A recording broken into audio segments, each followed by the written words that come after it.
इस वक्त की बड़ी खबर, हिंदी खबर पर आपको बता दें, उत्तर प्रदेश की सबसे बड़ी खबर इस वक्त। उत्तर प्रदेश के अफसर दबा रहे निष्पक्ष मीडिया की आवाज। जी हां, इस वक्त की बड़ी खबर आपकी टीवी स्क्रीन पर।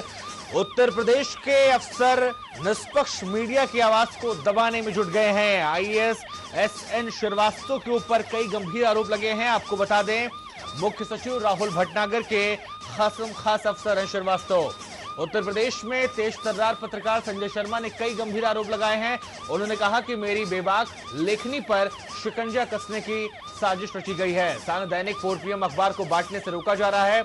साथ ही आईएएस की खुदकुशी के बाद अफसर जश्न मना रहे थे। इस लेख को उन्होंने अपने सांध पेपर में लिखा। इसके बाद इन अफसरों ने तानाशाही शुरू कर दी। इस खबर को छापने के बाद कुछ अफसर खफा हो गए थे। 4 PM के हॉकर विनय को अखबार बांटने से रोका गया था। एनएक्सी के कमरे में काफी देर तक बंधक बनाकर रखा गया। एसएन श्रीवास्तव ने हॉकर को गंदी गंदी गालियां दी। इसके अलावा यह भी कहा कि अगर दोबारा तुमने ये अखबार बांटा तो मैं तुमको जेल भिजवा दूंगा। जी हां, ये शब्द एसएन श्रीवास्तव के हैं। मुख्य सचिव के स्टाफ अफसर हैं ये। वहीं उत्तर प्रदेश के प्रमोटी आईएएस अफसर भी हैं एसएन श्रीवास्तव। चरण वंदना करके कई बार सेवा विस्तार ले चुके हैं। मुख्य सचिव को बताने के बाद भी एसएन श्रीवास्तव नहीं माने। हिंदी खबर अपनी नैतिक जिम्मेदारियों को समझता है, तमाम ऐसी कोशिशों की कड़ी निंदा करता है और मीडिया की जो भी आवाज दबाने की कोशिश करेगा, जो ये कवायद करेगा, उसका कड़ा विरोध करता है।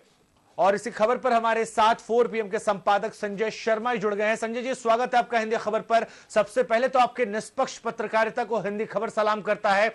जिस तरीके से ये पूरा विवाद शुरू हुआ, मैं चाहूंगा एक बार विस्तार से आप दर्शकों को बताएं क्या कुछ हुआ, क्यों आपके सांध पेपर को रोकने की कोशिश की गई, क्यों आपकी आवाज को दबाने की कोशिश की गई। देखिए, ये कोई पहली बात नहीं है। यूपी की नौकरशाही इतने बेकाबू हो चुकी है और इतनी बिगड़ैल हो चुकी है कि वो अपने खिलाफ एक शब्द पढ़ना पसंद नहीं करती। वो उन मीडिया घरानों के खिलाफ कुछ ना कुछ करने की सोचती रहती है जो उनके काले कारनामे सामने ला सकते हैं।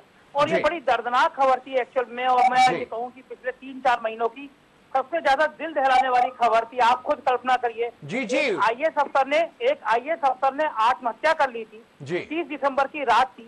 मुझे याद है संजय जी, उस दौर में भी हम और आप ही बातचीत कर रहे थे। उस खबर को भी हमने सबसे पहले हिंदी खबर ने दिखाया था, उसको लेकर बातचीत की गई थी।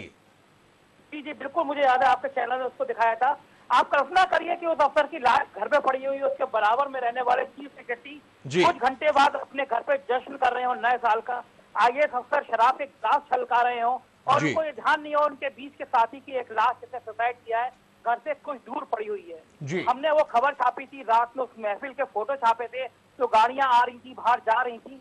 और जाहिर है कि अगर प्रदेश के सबसे बड़े मुखिया चीफ सेक्रेटरी के घर में अय्याशी का यह आलम हो कि उनको अपने साथी की लाश का दर्द ना हो कि साथी ने आत्महत्या कर दी है, तो उस सूबे का भगवान मालिक है। अगले दिन सुबह जब मेरा जो प्रतिनिधि है जो एनएक्सी में अखबार देता है वो गया, तो चीफ सेक्रेटरी के स्टाफ अफसर मिस्टर एन श्रीवास्तव ने उनको रोका और कहा कि तुम हमारे खिलाफ खबर छापते हो और हमारे यहाँ एनएक्सी में बांटते हो।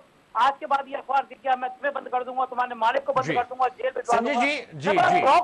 मैं बड़ा शॉक्ड हुआ। मैंने तुरंत चीफ सेक्रेटरी को मैसेज किया कि आप इस लोकतंत्र में आप ये नहीं कर सकते। आपको कोई खबर पसंद नहीं आ रही है। जी संजय जी, आपको रोकना चाहेंगे, आपको पूरी बात कहने का मौका भी हम देंगे, लेकिन एक बार आपको सुनाते हैं उस हॉकर की आवाज जिसके साथ ये गाली गलौज की गई, जिसको अखबार बांटने से रोका गया। सुनिए आप। क्या हुआ बिना वहां पे एनएक्सी में? सर, मैं अखबार बांटने एनएक्सी गया तो एसएन श्रीवास्तव जी ने कहा कि हमारे खिलाफ खबर छाप करके हमारे ही एनएक्सी में तुम अखबार बांटते हो, अब कल से यहाँ पे दिखाई मत पड़ना अखबार बांटने के लिए। और बुरी बुरी गालियाँ देते हुए हमको जो है मना कर दिया कि अब कल से यहाँ पे दिखाई मत देना अखबार बांटने के लिए। फिर भी मैंने सर से कहा, सर ने कहा कि तुम जा करके बांटो अखबार, मैं बात कर लूँगा। फिर दोबारा मैं बांटने लगा अखबार। फिर आज मुझे जो है कमरे में बिठा लिया, कहा कि अभी मैं सिक्योरिटी वाले को बुला करके तुमको बंद करा देता हूँ। तुमको हमने मना किया था अखबार बांटने के लिए कि यहाँ मत आया करो अखबार बांटने, और तुम आ गए हो, अभी हम बंद कराते हैं तुमको। हमको 15 मिनट बैठा ले रखा। तो आपने सुना किस तरीके से हॉकर ने कहा कि मैं अपना केवल काम करने गया था, लेकिन जिस वक्त मैं पेपर बांटने गया उसके बाद मुझे रोका गया, मुझे डांटा गया, मेरे साथ गाली गलौज की गई ये वही अखबार है जो क्लिप हम आपको दिखा रहे हैं, लगातार तस्वीर आपकी टीवी स्क्रीन पर आ रही है, जिसको लेकर ये पूरा विवाद हुआ। जो शख्स इस वक्त आपकी टीवी स्क्रीन पर है, ये वही हॉकर है जिसको गंदी गंदी गालियां एसएन श्रीवास्तव ने दी थी। एक बार एसएन श्रीवास्तव के बारे में आपको जानकारी दे दें, मुख्य सचिव के स्टाफ अफसर हैं, उत्तर प्रदेश में प्रमोटी IAS अफसर है श्रीवास्तव। चरण वंदना करके कई बार सेवा विस्तार ले चुके हैं। मुख्य सचिव को बताने के बाद भी ये नहीं माने हैं। इनके ऊपर कई बार चरण वंदना करने के आरोप लगे हैं। आपको बता दें, ऐसी खबरें सामने आती हैं, ऐसा लोग कहते हैं, इनके साथी लोग कहते हैं कि कई बार ये तमाम चीजें करके ये लगातार एक्सटेंशन ले चुके हैं, सेवा विस्तार ले चुके हैं। लेकिन जो ये खबर सामने आई है अपने आप में हैरान करने वाली है, क्योंकि मीडिया को इस देश का चौथा स्तंभ कहा जाता है। और इसी खबर पर हमारे साथ वैभव महेश्वरी, नेता आम आदमी पार्टी के, जुड़े हैं। नेताजी, सवाल सीधा आपसे, इस देश में मीडिया को चौथा स्तंभ कहा जाता है, कहां से यह ताकत आती है इन अधिकारियों में कि इस तरीके से एक पत्रकार को, एक हॉकर जो अपना काम करने पेपर बांटने गया था, उसको इस तरीके से गाली गलौज की जाती है और जेल में डालने की धमकी जाती है। ये ताकत, ये जोश आता कहां से है? देखिए, इसमें दो एंगल हैं। एक तो ये कि किसी को पर्सनल कंडक्ट में भी इतना पता होना चाहिए कि किसी व्यक्ति से कैसा व्यवहार करना चाहिए जी। अगर शिकायत अखबार से या उसके अखबार की न्यूज से है जी, तो एक अधिकारी को इसके बारे में अपनी शिकायत दर्ज कराने के लिए स्वयं वो अखबार ही, ये मीडिया का जो संस्थान है, वो खुद ही ऐसे माध्यम उपलब्ध कराता है कि आप अपनी शिकायत दर्ज करा सकते हैं जी। ऐसे में किसी के अखबार के हॉकर को डांटना, ये तो शूटिंग द मैसेंजर वाली बात हो गई जी। दूसरा ये कि एक अधिकारी होने के तौर पर उनका एक खुद का कंडक्ट भी होना चाहिए जी, कि वो एक पब्लिक सर्वेंट हैं, उनको किससे क्या व्यवहार करना है उनको ये अच्छी तरह पता होना चाहिए। अगर वो एक मीडिया के, सम्मानित मीडिया के कर्मचारी से ऐसा व्यवहार कर सकते हैं, तो आम जनता अगर कोई अपनी तकलीफ लेकर जाएगी तो जाहिर सी बात है वो कैसा उनके साथ व्यवहार करेंगे, ये देखने वाली बात है। और वो किस तरह से वो अफसर वहां बने हैं, क्या वहां फैसले लेते हैं, सब कुछ फिर तो डिटेल में देखना चाहिए कि ऐसे अफसर जो मीडिया के लोगों के साथ अगर व्यवहार करना नहीं जानते। वैभव जी, आप बने रहिए हमारे साथ। इसी बीच हमारे साथ भारतीय जनता पार्टी के नेता IP सिंह जुड़े हैं।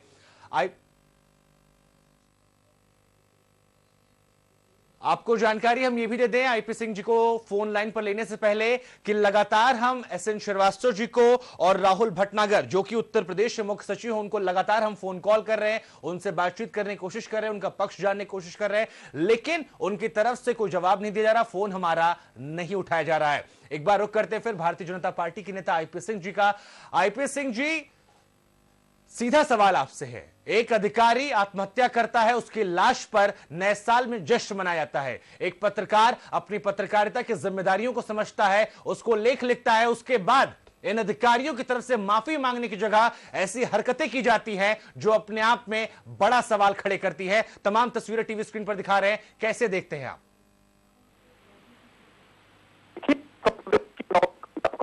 बिल्कुल बेलगाम हो गई है। उत्तर प्रदेश के पूरे देश के हालात ऐसे हो गए हैं। और SN श्रीवास्तव के बारे में लोग बताते हैं कि ये बहुत ही भ्रष्ट अफसर रहा है। और आप देख सकते हैं कि जातीय आधार पर जो चीफ सेक्रेटरी है उनको किस तरह साधने का काम करना, और किसी भी अखबार के अगर 4 PM को लेकर तमाम खबरों 4 PM की जो तमाम खबरें बनती हैं, उन खबरों के आधार पर बहुत से प्रशासनिक फेरबदल होते हैं, लोग उससे सबक सीखते हैं। और इस तरह 4 PM को लेकर उसके हाकर के साथ मिसबिहेव करना, मैं समझता हूं कि सबसे पहले SN श्रीवास्तव की जो कम से कम ये कहा जाता है कि 200 करोड़ रुपए से ज्यादा की इन्होंने कमाई की है। 7 जगहों पर इनके मकान हैं। तमाम नोटबंदी में तमाम रुपए बदलने के भी इनके ऊपर आरोप लगे थे। ऐसे भ्रष्ट जो PCS से प्रमोट होकर IAS बने हैं, तो निश्चित तौर पर नया मुल्ला प्याज बहुत खाता है। तो ऐसे जो बने IAS हैं उनके खिलाफ IP सिंह जी, होनी चाहिए। IP सिंह जी, ये दर्शक भी समझना चाहेंगे, ये ताकत आती कहां से, कैसे ये अपने जो सीनियर अफसर उनको साध लेते हैं, जिस तरीके से आप बता रहे हैं, जिक्र कर रहे हैं कि 7-7 घर है, करोड़ों अरबों रुपए जमा कर रखे हैं, कैसे ये कर लेते हैं? सवाल ये है कि जो बड़े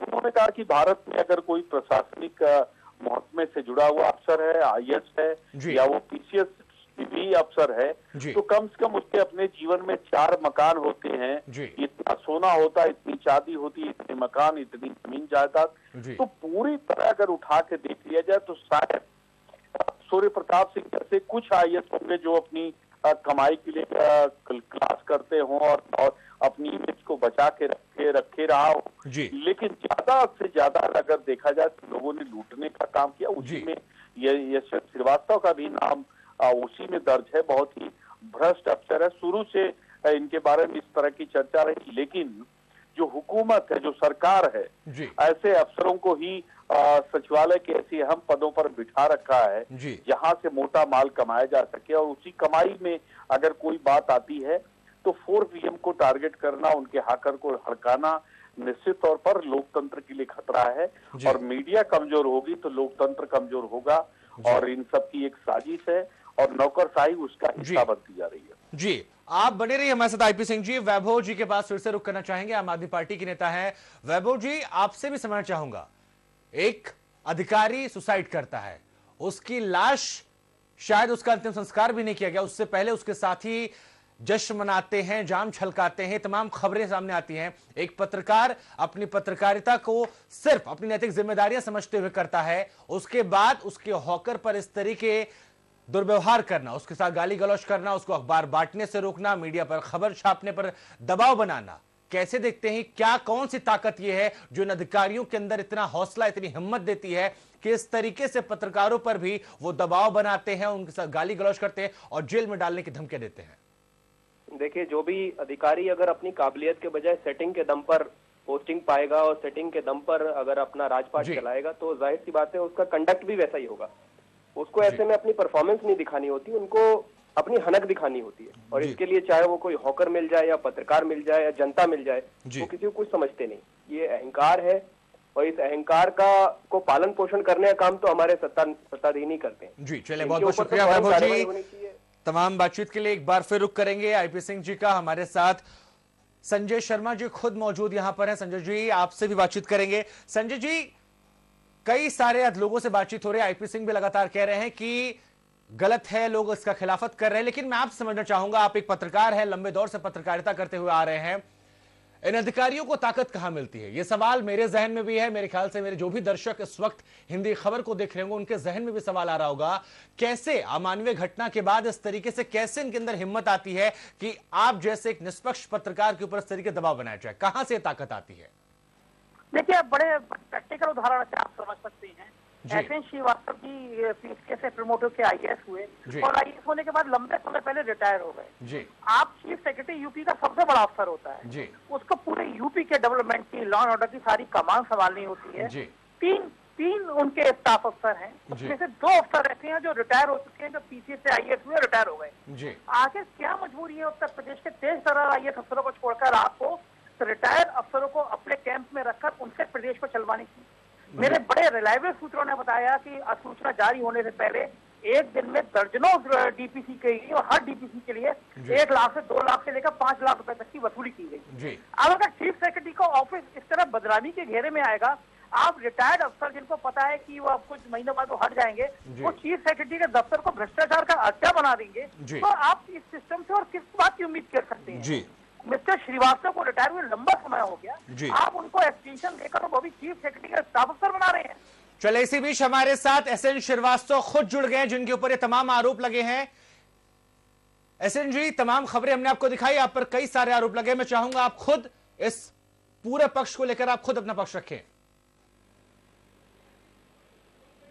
जी SN जी। हाँ, हेलो SN जी, हिंदी खबर पर आपका स्वागत है। आपके ऊपर कई सारे इल्जाम लगाए गए हैं, आप अपना पक्ष रखिए। नहीं, किस तरह के इल्जाम लगे हैं? 4 PM के संपादक है संजय शर्मा जी, इनका यह कहना है कि इनके हॉकर को आपने पेपर बांटने से रोका है, गाली गलौज की है और बंधक बनाया है। बिल्कुल नहीं, ये सब बातें निराधार हैं। न पेपर बांटने से रोका, न गाली गलौज की, न कोई दुर्व्यवहार किया। मैंने उससे पूछा कि सचिवालय में आप आए हैं, आपके पास प्रवेश पत्र है क्या? तो उसने कहा प्रवेश पत्र नहीं है। तो हमने कहा सचिवालय में बिना प्रवेश पत्र के नहीं आना चाहिए। बस इतना ही कहा था उससे। सर, फिर वो ऐसी बातें क्यों कह रहा है? क्योंकि ये क्लिप हमने चलाई है थोड़ी देर पहले उस हॉकर की, आप चाहे तो मैं आपको सुनवा सकता हूँ उसका पूरा बयान। प्रवेश पत्र तो सचिवालय में आने के लिए होना आवश्यक है। जी नहीं, आपकी बात जायज है, लेकिन वो शख्स फिर आप पर ऐसे आरोप क्यों लगा रहा है? मैंने बता दिया आपको जो सच्ची बात है, बस इतनी सी बात है जी, और हमें कुछ नहीं कहना है सर। सच्ची बात इतनी ही जी है। सर, 4 PM से कोई तकलीफ है क्या? जिस तरीके से खबर सामने है उसके बाद? नहीं, हमें किसी से कोई तकलीफ नहीं है। नहीं, क्योंकि जो आपने इस हॉकर को रोकने की कोशिश की है उसके पहले नहीं आया था। ये जिस वक्त ये खबर निकाली गई थी उसके बाद ही ये सचिवालय में आने के लिए प्रवेश पत्र होना आवश्यक है। चले, मेरे साथ जिन्होंने आरोप लगाया 4 PM के संपादक ही मौजूद हैं। मैं चाहूंगा संजय जी, वो कह रहे हैं आपसे कोई तकलीफ नहीं होने। मैं श्रीवास्तव जी से एक बात पूछना चाहूंगा। आप चीफ सेक्रेटरी स्टाफ अफसर हैं, चुनाव से चल रहे हैं, आपकी ड्यूटी आप लोगों के सचिवालय का प्रवेश। और देखिए इस वक्त की बड़ी खबर, SN श्रीवास्तव जी ने फोन को काट दिया है।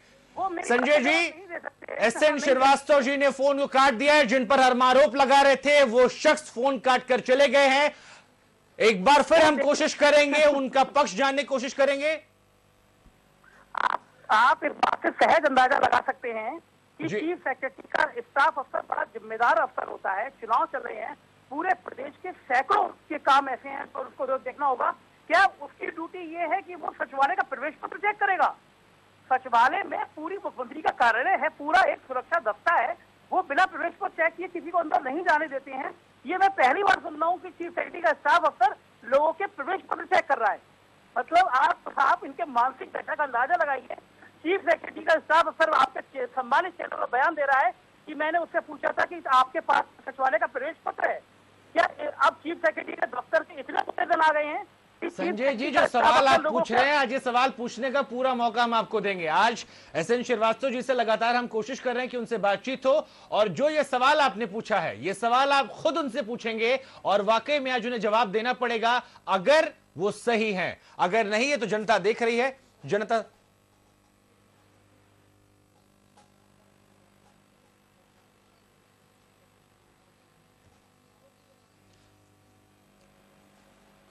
आपको एक बार फिर हम बता दें, SN श्रीवास्तव जी हमारे साथ आए, उसके बाद संजय जी के सवाल के बाद वो फोन काटकर चले गए। उसके बाद 4 बार हमने फोन लगाया। हम उन पर कोई भी आरोप नहीं लगा रहे हैं, हिंदी खबर उन पर कोई आरोप नहीं लगा रहा। हमने सिर्फ और सिर्फ उनका पक्ष जानने की कोशिश की, लेकिन जब हम उनका पक्ष जानने के लिए उन्हें फोन लगा रहे थे तो वो बार बार फोन काट के जा रहे थे। संजय जी ने कई सारे सवाल खड़े किए, और एक बार फिर IP सिंह जी की तरफ रुख करते हैं। संजय जी, आप जो सवाल पूछ रहे थे IP सिंह जी से पूछ जाऊंगा मैं। IP सिंह जी, SN श्रीवास्तव खुद हमारे साथ जुड़े, उनसे हमने सवाल जवाब करना शुरू किया। एक कठिन सवाल आया, उन्होंने कहा कि प्रवेश पत्र नहीं था। संजय जी ने कहा कि क्या अब इनके पास यही काम रह गया था? इसके बाद वो फोन काट कर जाते हैं। 4 बार हम फोन लगाते हैं, वो नहीं आते हैं। क्या देखते हैं आप?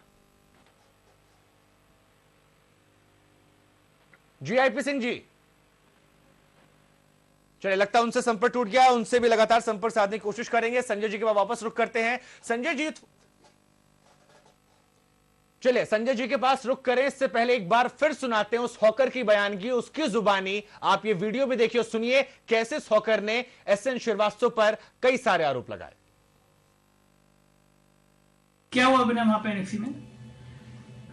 सर, मैं अखबार बांटने एनेक्सी गया तो SN श्रीवास्तव जी ने कहा कि हमारे खिलाफ खबर छाप करके हमारे ही एनेक्सी में तुम अखबार बांटते हो, अब कल से यहाँ पे दिखाई मत पड़ना अखबार बांटने के लिए। और बुरी बुरी गालियाँ देते हुए हमको जो है मना कर दिया कि अब कल से यहाँ पे दिखाई मत देना अखबार बांटने के लिए। फिर भी मैंने सर से कहा, सर ने कहा कि तुम जा करके बांटो अखबार, मैं बात कर लूँगा। फिर दोबारा मैं बांटने लगा अखबार। फिर आज मुझे जो है कमरे में बिठा लिया, कहा कि अभी मैं सिक्योरिटी वाले को बुला करके तुमको बंद करा देता हूँ। तुमको हमने मना किया था अखबार बांटने के लिए कि यहाँ मत आया करो अखबार बांटने, और तुम आ गए हो, अभी हम बंद कराते हैं तुमको। हमको 15 मिनट बैठा ले रखा। तो विनय की आपने दर्द भी सुना, विनय की जुबानी हम आपको सुना रहे थे। एक बार फिर रुख करते हैं, भारतीय जनता पार्टी के नेता IP सिंह जी हमारे साथ जुड़े हैं। IP सिंह जी, SN श्रीवास्तव जी हमारे साथ जुड़े। एक सवाल भी मैंने उनसे पूछा, लेकिन शायद सवाल चुप गया उनको, उन्होंने फोन काट दिया। उसके बाद से लगातार हम कोशिश कर रहे हैं, वो फोन नहीं उठा रहे हैं। मैंने कहा ना कि नौकरशाही बिल्कुल बेलगाम हो गई है।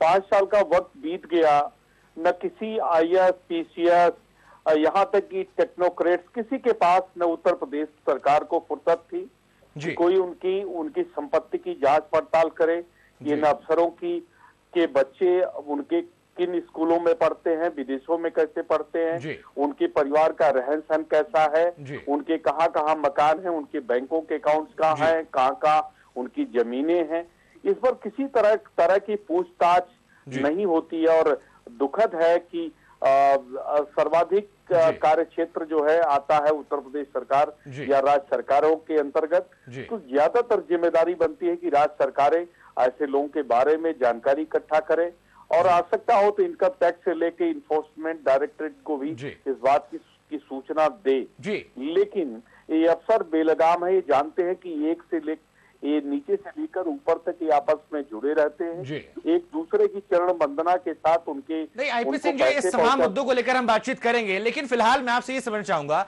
जिस तरीके से श्रीवास्तव जी आए, संजय जी ने सिर्फ एक सवाल पूछा, उन्होंने जवाब दिया पहले कि प्रवेश पत्र की जरूरत होती है, उसके बाद संजय जी ने एक सवाल किया और संजय जी के सवाल करते ही वो गायब हो गए। हम उन पर कोई भी आरोप नहीं लगा रहे हैं, हम बार बार साफ कर रहे हैं कि हिंदी खबर उन पर कोई भी आरोप नहीं लगा रहा, हमने सिर्फ उनका पक्ष जानने के लिए उनसे सवाल जवाब किया। इस वक्त वो हमारा फोन नहीं उठा रहे, बार बार फोन काट रहे, इसको कैसे देखते हैं?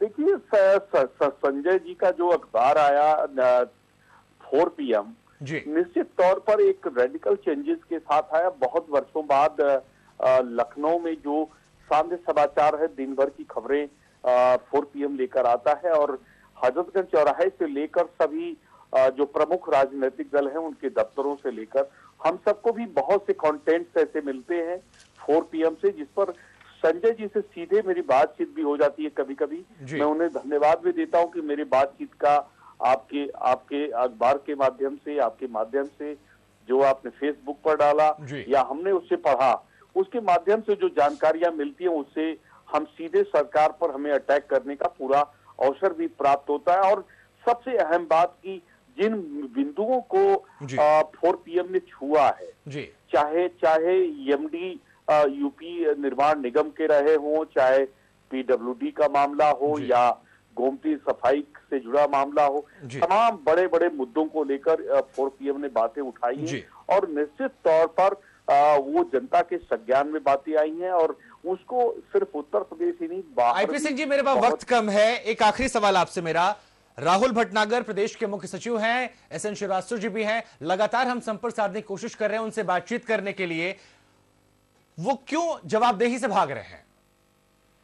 देखिए ये तो सौभाग्य था कि आपने फोन पर उन्हें ले लिया। ज्यादातर अफसर निश्चित कर लेते हैं कि अब मुझे मीडिया से बात नहीं करनी है और उत्तर प्रदेश सरकार कहती है कि हमारे सभी छोटे से बड़े अधिकारी फोन पर रहते, लेकिन कभी भी किसी भी DM कमिश्नर SP को मिलाइए, आप बात करना चाहिए, चाहे विशेष सचिव हो, प्रमुख सचिव हो या चीफ सेक्रेटरी, वो फोन पर उपलब्ध नहीं होते हैं। चलिए आईपी सिंह जी, कई सारे आरोप आपने भी लगाए, आप देश बदलने की बात करते हैं, आपकी पार्टी बदलने की बात करती है, चुनाव के वक्त ऐसे अफसरों को लेकर अगर सवाल खड़े होते तो उनको बदलने के लिए गुजारिश की आती, क्या आप कुछ अपनी तरफ से, क्योंकि आरोप लगाना यहाँ आसान है, चुनाव आयोग से आप भी चाहे तो शिकायत कर सकते हैं, आप एक बड़ी पार्टी के विश्व की सबसे बड़ी पार्टी हिंदी खबर के माध्यम से मैं ये कहना चाहता हूं, मैं चूंकि आज अपने क्षेत्र में हूं, आजमगढ़ में हूं, यहाँ के DM के ऊपर बहुत ही गंभीर आरोप जनता के हैं भ्रष्टाचार के। यहाँ की जनता यहाँ के DM को हटाना चाहती है,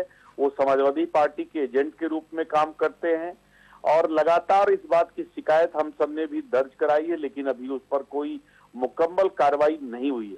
हम उम्मीद करते हैं कि हिंदी खबर के माध्यम से ऐसे तमाम जिलों में बैठे हुए कप्तान हैं या जिलों में बैठे हुए DM हैं, जिनके खिलाफ कार्रवाई होनी चाहिए, इन्हें हटाया जाना चाहिए, नहीं तो फ्री एंड फेयर जो चुनाव की बात है वो नहीं हो सकती है, क्योंकि ये पार्टी के एजेंट के रूप में काम कर रहे हैं। और ऐसे भ्रष्ट अफसरों के बारे में ये कहा जाता है कि यह DM जब से आया आजमगढ़ का, तब से इसने अपने भाई के नाम बेंगलोर में एक इंजीनियरिंग कॉलेज तक खोल लिया है, तो आप समझ सकते हैं। चलिए आईपी सिंह जी, माफ करिएगा, आपको रोकना पड़ रहा है, मेरे पास वक्त बहुत कम है इसलिए आपको रोकना पड़ा। उम्मीद करेंगे जो बातें आपने कही, जो शिकायत की बातें आपने कही, वो आप दर्ज कराएंगे। एक बार फिर रुक करते हैं 4 PM के संपादक संजय शर्मा जी का।